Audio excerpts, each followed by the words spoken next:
நான் ஒரு இந்தியன் பேசுகிறேன். நீங்கள் என்ன வீடு தான் பார்க்குறீங்க? ட்ரைனிங் போய் ரொம்ப நாள் ஆச்சு. நாங்கள் ட்ரைனிங் கொண்டு போகலாம். ட்ரைனிங் உள்ள போயாச்சு பார்த்தீங்கன்னா இன்னும் அந்த பேக்ரவுண்டே மாற்றாமல் இருக்காங்க.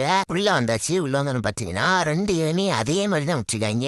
இப்போ நம்ம மாற்றமே இல்லை. வாங்க அதை போட்டு அடி அடின்னு பொழக்கலாம். என்ன போட்டு அடிச்சு பழக்கலாங்க பாடு நோபு. நீ எத்தனை வாட்டி சொன்னாலும் ஆடுற போக தான்டா செய்வேன். மானங்கட்ட பையல மானங்கட்ட பையல உனக்கு அறிவு இருக்கிறா? வெயிட் பண்றேன். நான் மேட்ச்ல போய் அடி காட்டிட்டு வரேன்டா. இருடா சிங்கம் சிங்கம் செய்ப்பற சிங்கம் பாக்கதாடா போறீங்க. சிங்கத்தோட ஆட்டத்தை களத்துல இறங்கிட்டேன்டா. களத்துல இறங்கி அடிக்காம முத்த யாரையும் சரித்திரமே கிடையாதுடா. பாருங்கடா இப்ப பாருங்க வெறி கொண்டு ஆடிட்டு இருக்கேன்டா. எவனை அடிக்கலான்ட்டு பார்த்துட்டே இருக்கேன். இப்ப நான் மாறவே மாட்டேங்கிறேன். ஒவ்வொருத்தரும் அடி பிடிச்சு வந்துடும். அதான் வந்து கேட்பேன். எட்லையை போட்டு கொண்டாச்சு. இந்த சிவனாட்டத்தை பார்த்தீங்க, நம்ம டேஞ்சர் ஆட்டத்தை பார்த்தீங்க. மறக்காம லைக் பண்ணிட்டு இனிமேல் காத்துருங்க. அடுத்தடுத்த வீடியோ அப்லோட் பண்ணிட்டே இருக்கேன். மறக்காம சுற்றி கொண்டு வாங்க. Bye guys.